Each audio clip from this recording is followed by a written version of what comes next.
I am proud to create him Prince of Wales, Tywysog Cymru, the country whose title I've been so greatly privileged to bear during so much of my life and duty. For years, these diamonds were seen as an unmistakable part of Queen Camilla's public image, appearing at state banquets, royal ceremonies, and some of the most closely watched moments of King Charles III's reign.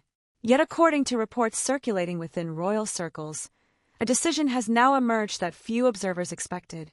Certain pieces associated with Camilla's collection are reportedly being placed under the future stewardship of Catherine, Princess of Wales. The question is not simply why these jewels matter.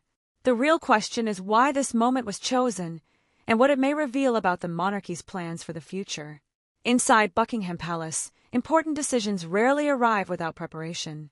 Long before the public hears even a whisper of change, conversations are often taking place behind closed doors, involving advisors, trustees, and senior members of the royal household. According to royal commentators, one such discussion recently focused on a subject that might appear insignificant to outsiders, but carries enormous symbolic weight within the institution itself.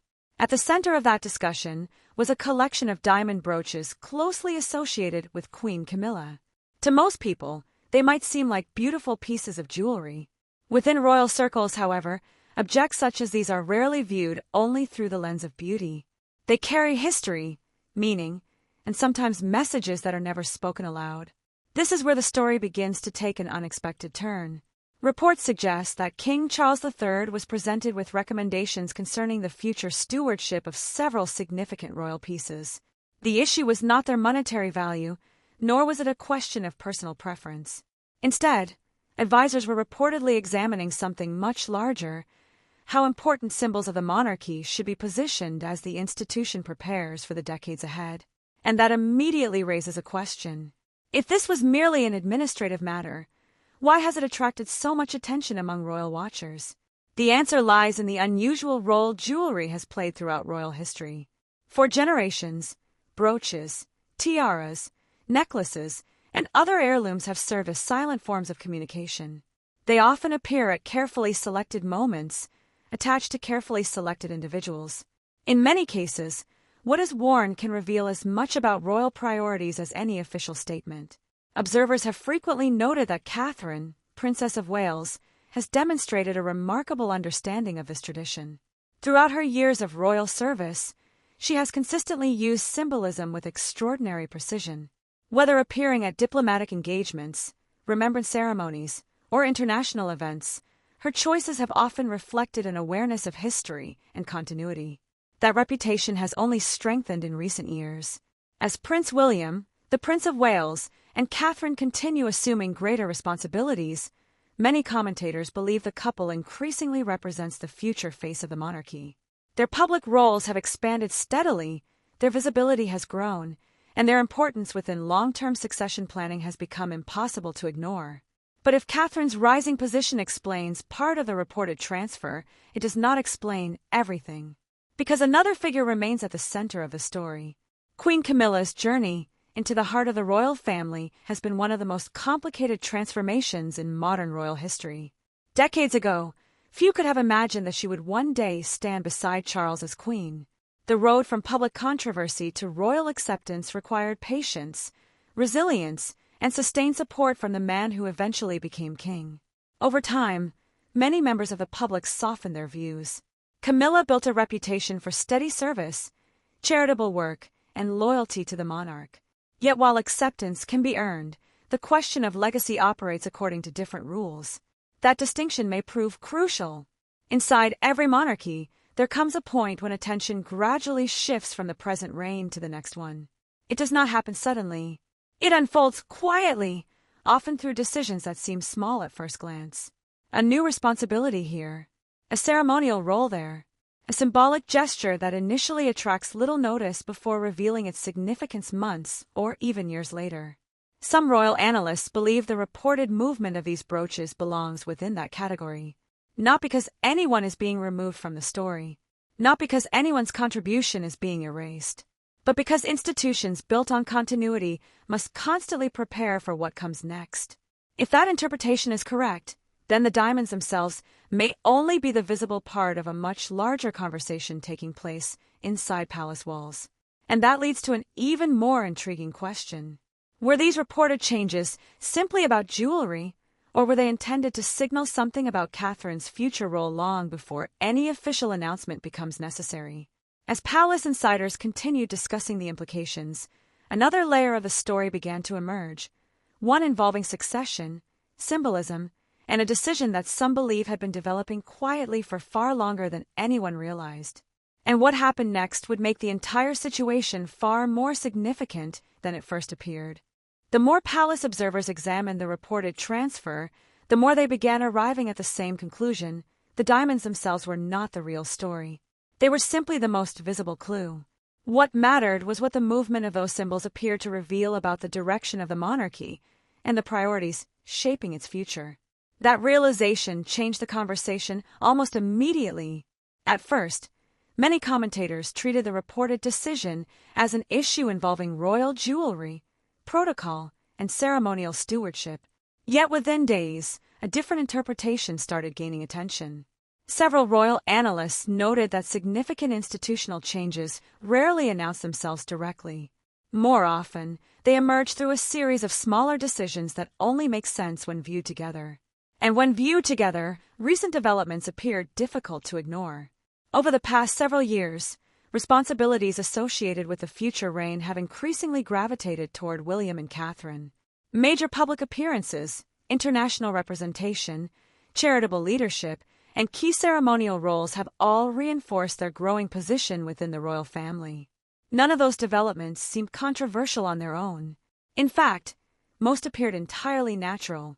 But what if the reported transfer represented another piece of that same pattern? That question introduced a new layer of significance. Because if palace advisors truly viewed these diamonds as institutional assets rather than personal possessions, then their destination becomes just as important as their history. Royal symbols are rarely moved without purpose. They are assigned where the institution believes they will eventually matter most. And if that was the thinking behind the decision, then the implications extend far beyond jewelry. Some royal watchers began asking whether the monarchy is quietly accelerating preparations for a future era that, officially speaking, has not yet arrived. That may sound like a dramatic suggestion, but history provides an important reason observers take such questions seriously. The monarchy operates according to continuity. Every reigning sovereign must govern in the present while simultaneously preparing for what comes next. The challenge is that these preparations often become visible long before formal transitions occur. Responsibilities shift, expectations evolve, symbolic authority begins migrating toward future custodians. The process can be subtle enough that the public barely notices it happening, until suddenly everyone does. Reports suggest that within certain royal circles, the discussion surrounding Catherine's position has changed noticeably in recent years. No longer viewed simply as a popular member of the family, she is increasingly discussed as a central figure in the institution's long-term stability. That distinction matters because popularity and institutional trust are not necessarily the same thing. One reflects public approval. The other reflects confidence in future leadership. And those are very different measures. This may explain why some observers interpreted the reported transfer as more than an act of stewardship. To them, it looked like an expression of confidence. Not confidence in a single event or appearance, but confidence in the role Catherine is expected to play over decades rather than years. Yet even that interpretation raises another question. If the decision was intended to strengthen the future, why has it generated so much discussion regarding the present? The answer appears to lie with the unavoidable human dimension of the story. For all the institutional language surrounding duty, continuity, and succession planning, every royal decision ultimately affects real relationships. That reality creates a tension that cannot easily be ignored. King Charles III is not simply a monarch making strategic decisions. He is also a husband whose reign has been deeply intertwined with a woman standing beside him. This is where the situation becomes considerably more complicated. Several commentators have noted that the reported transfer places two priorities in direct conversation with one another. On one side stands personal loyalty. On the other stands institutional responsibility. Most of the time those interests move together. Occasionally they do not. And when they diverge, the choices become far more revealing. Some analysts believe the reported decision demonstrates how strongly the monarchy prioritizes long-term continuity over present-day sentiment. Others argue that observers may be reading too much into what remains an administrative matter. Both interpretations continue to circulate, and neither has fully displaced the other. What makes the debate so fascinating is that each explanation leads to a different conclusion about what is happening behind palace walls. If the transfer was largely symbolic, then its significance lies in the message it sends. If it was primarily practical, then perhaps the speculation surrounding it has grown beyond reality. But if it was both practical and symbolic at the same time, the implications become much harder to dismiss. That possibility has led royal commentators to focus on a different question altogether. Not what was transferred, not even why, but who approved it, because every reported detail points back to one central figure. Charles. The monarch has spent much of his reign balancing competing responsibilities, protecting traditions while adapting them to a changing era. Yet this situation appears to touch directly on a challenge every sovereign eventually faces, determining which parts of today's monarchy must be preserved for tomorrow's monarchy. And that challenge is rarely comfortable. The reason is simple. The future is not built by announcements. It is built by decisions. Some are public, some remain private, and some only become understood years after they occur. Which raises a possibility that palace observers are increasingly reluctant to ignore. What if the reported movement of these diamonds was never intended as a statement about Queen Camilla at all? What if it was actually a statement about the institution's confidence in Catherine? Because if that interpretation proves correct, then the discussion surrounding the brooches may represent only the first visible sign of a much broader shift already underway. And according to several royal watchers, another development may soon force that question into the open in a way the palace can no longer keep quietly in the background. That possibility would explain why the discussion surrounding the diamonds has continued to grow rather than fade. In most royal stories, public attention eventually settles once the basic facts become known. Here, the opposite appears to have happened. The more people examine the reported decision, the more it seemed connected to a broader reality unfolding inside the institution itself. What many observers began noticing was not a single transfer, but a pattern of preparation. Monarchies rarely think in election cycles or annual headlines. They think in generations. Their most important decisions are often designed not for immediate impact, but for long-term stability. Seen through that lens, the reported movement of these symbols begins to look less like an isolated event and more like part of a carefully managed transition of responsibility that has been quietly developing for years. That observation may help explain why Catherine's name repeatedly emerged at the center of the conversation. Not because she sought greater prominence, not because anyone was attempting to diminish another figure, but because institutional planning often gravitates toward those expected to carry the greatest future responsibility. And that distinction matters. Royal commentators have frequently noted that the monarchy depends on something more fragile than power alone. It depends on public trust. Governments change. Prime ministers come and go. Public debates rise and fall. Yet the crown survives by convincing each generation that continuity remains intact. Protecting that continuity requires preparation. Sometimes visible preparation. Sometimes preparation that only becomes visible later. Some analysts believe the reported transfer falls into that second category. If so, the question becomes not what happened, but why planners considered it necessary now. That is where another piece of the puzzle begins to emerge.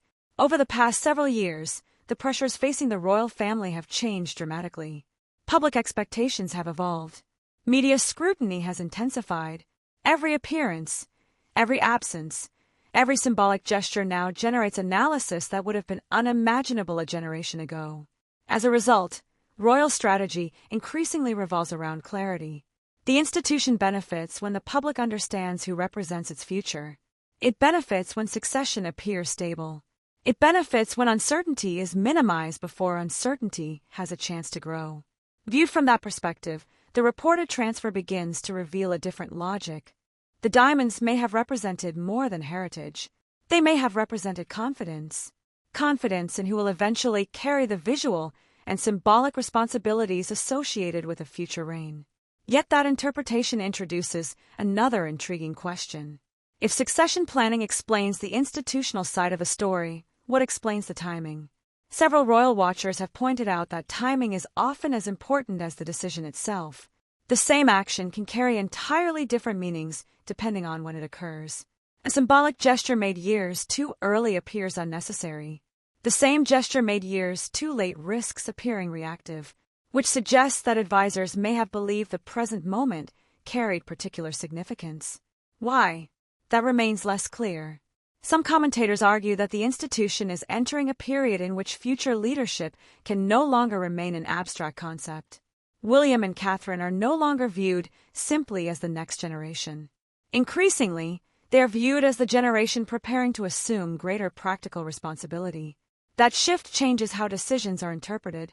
Objects once associated primarily with the current reign begin attracting attention as potential symbols of the next one. Roles begin carrying different weight. Even ceremonial choices acquire larger meaning. And once that process begins, seemingly small developments can suddenly appear much more important. History offers several examples of this phenomenon. Throughout royal history, transitions have often been signaled indirectly long before formal changes occurred. Responsibilities were adjusted, visibility shifted, symbolic authority migrated gradually rather than suddenly. The purpose was rarely to create headlines. It was to ensure continuity felt natural when the next chapter finally arrived. That historical pattern is precisely why some observers have focused so intensely on the reported transfer. Not because it proves anything on its own, but because it resembles earlier moments when institutions quietly prepared for change before openly acknowledging it. Even so, another factor complicates the picture: human relationships. Institutional logic can explain why a decision might be recommended. It cannot fully explain how that decision is experienced by the people involved. That distinction creates an important tension running beneath the entire story. Because symbols do not exist in isolation. They carry personal histories, personal sacrifices, personal memories. For those closest to the situation, the issue may never have been about gemstones or royal protocol. It may have been about what those objects represented after years of public scrutiny, personal loyalty, and shared experience. That possibility helps explain why reactions to the reported decision have varied so dramatically. Some view it as a natural step toward the future. Others view it as a reminder of the difficult choices institutions sometimes require. Neither interpretation completely cancels out the other. In fact, both may contain elements of truth. And that is where the story becomes even more revealing.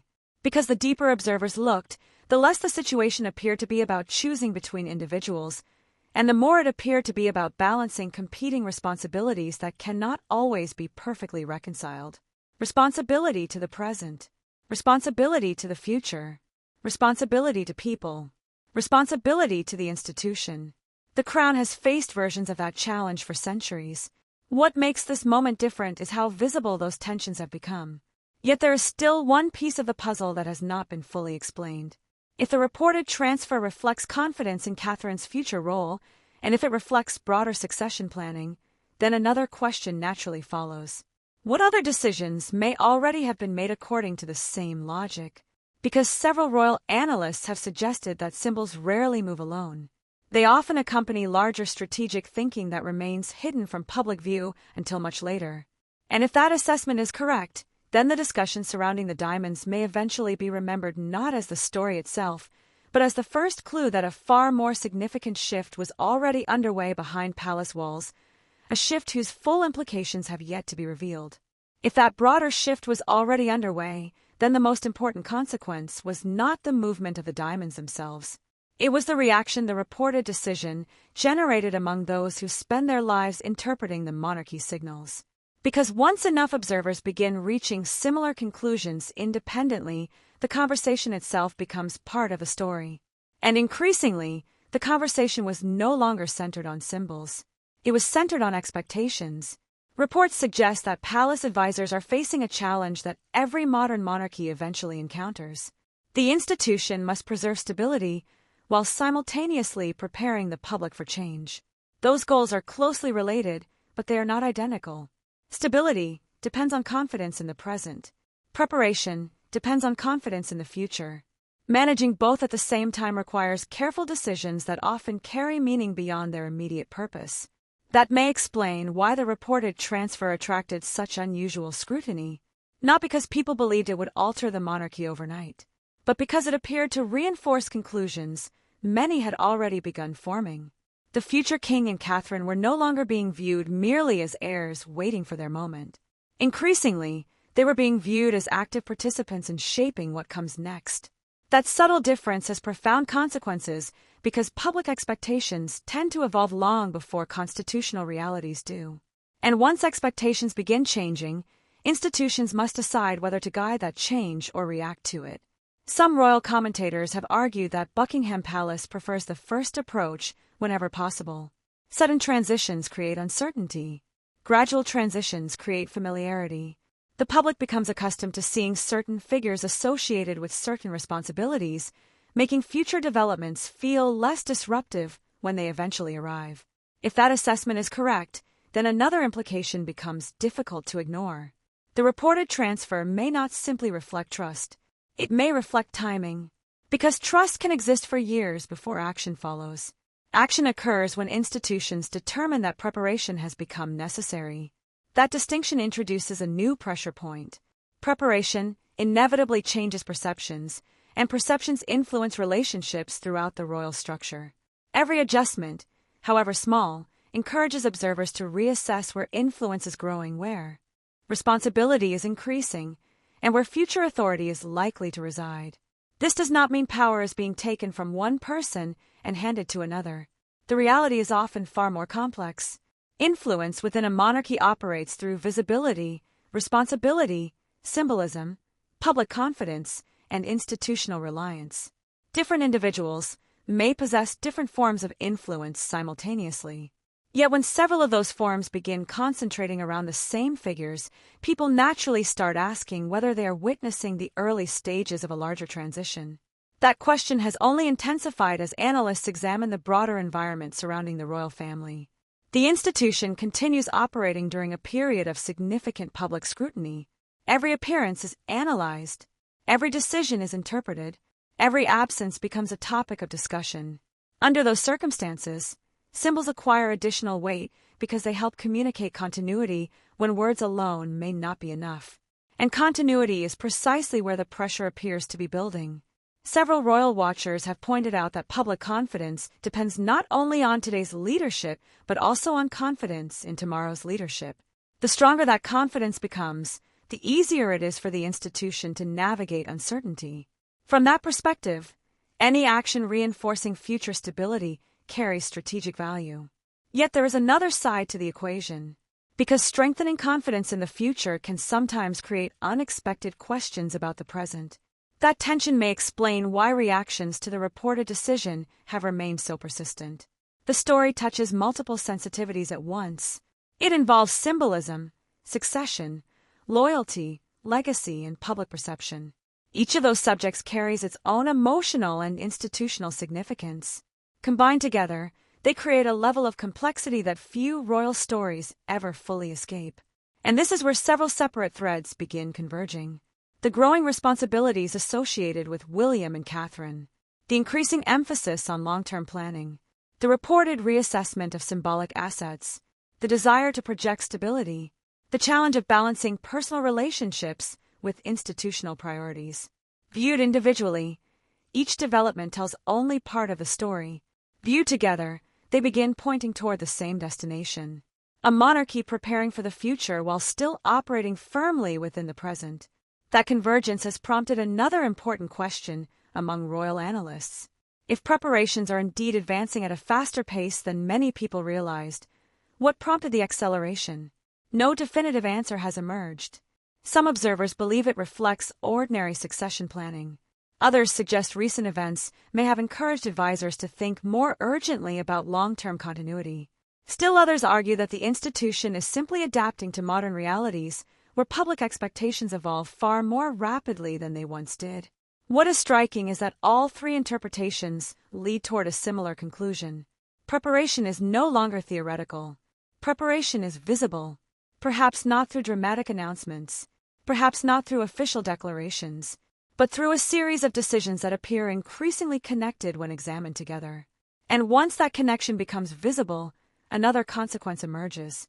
The public begins looking for additional evidence. Every ceremonial choice attracts greater attention. Every symbolic gesture acquires additional meaning. Every future appearance becomes part of a larger narrative people are attempting to understand. That dynamic creates pressure not only for the institution, but also for the individuals standing at the center of it. Expectations rise. Interpretations multiply.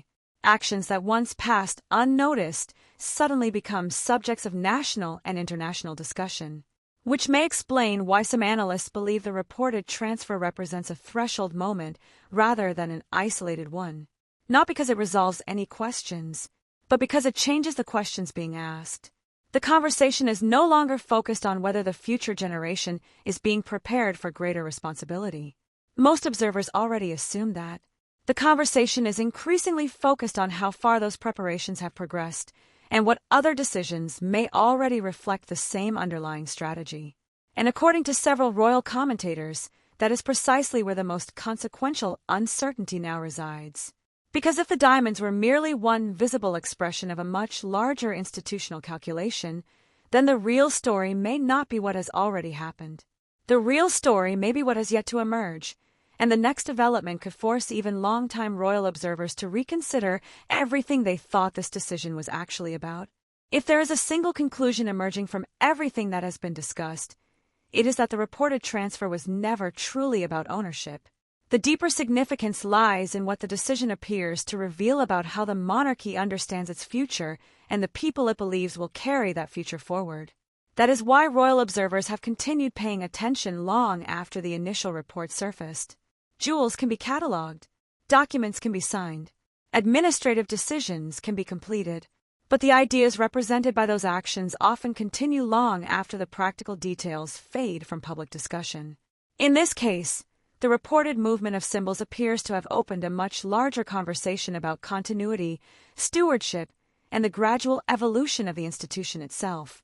Perhaps the most revealing aspect of the story is not who received responsibility for the pieces, but what responsibility itself now seems to mean inside the modern monarchy.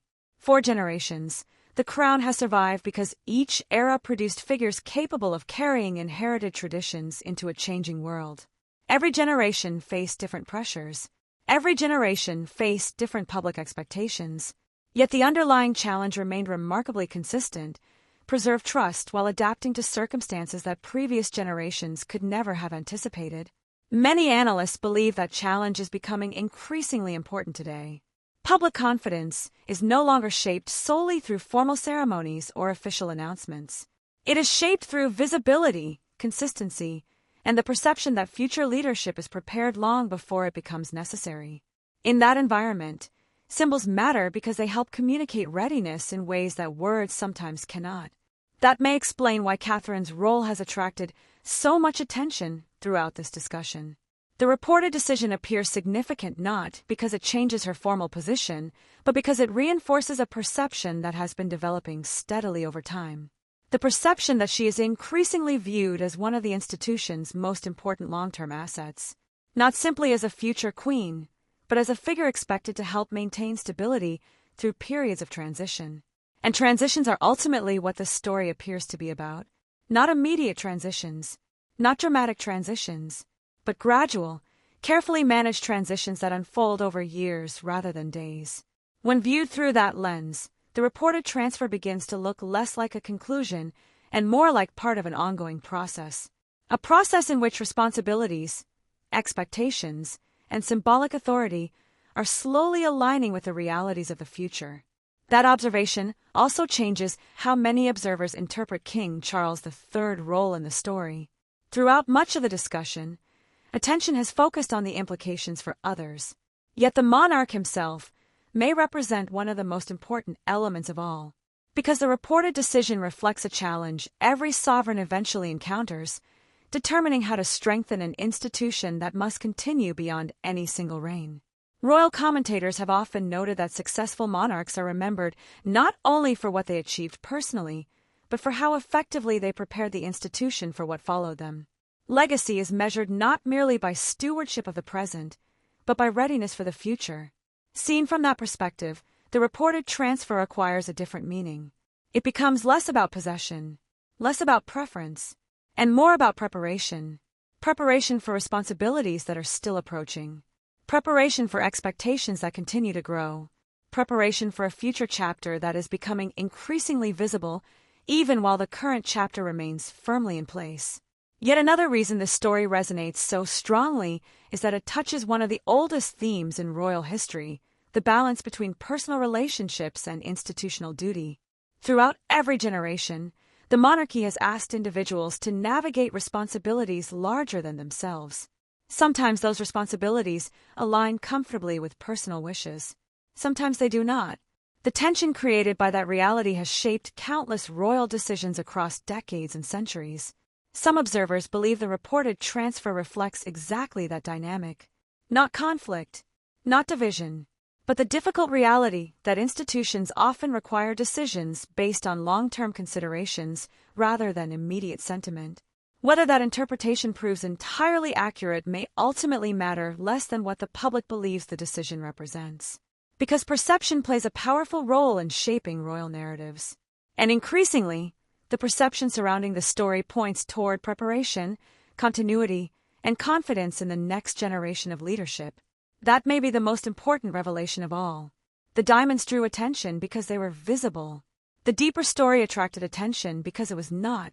Behind the discussion of symbols lies a broader question about how the monarchy intends to navigate the decades ahead, how it will maintain public trust, how it will balance tradition with modern expectations, how it will ensure continuity while the world around it continues changing. Those questions extend far beyond a single collection of jewelry. They reach into the future of the institution itself. And that is why so many royal watchers believe this moment may eventually be remembered as part of a larger transformation rather than a standalone event. The immediate details may fade. The broader themes are likely to remain. Leadership, duty, stewardship, continuity, legacy. The reported transfer may now be easier to understand than it was at the beginning of the story. What remains uncertain is how history will ultimately interpret its significance. Will it be remembered as a routine institutional decision that briefly captured public attention? Or will it be viewed as one of the early signals that the monarchy had already begun quietly preparing for its next defining chapter long before most people realized it? If you enjoyed this deep dive into the royal family, Prince William, Catherine, Princess of Wales, King Charles III, Princess Anne, and the future of the monarchy, be sure to subscribe and turn on notifications so you never miss our next royal analysis. Let us know your thoughts in the comments below. We'll see you in the next video.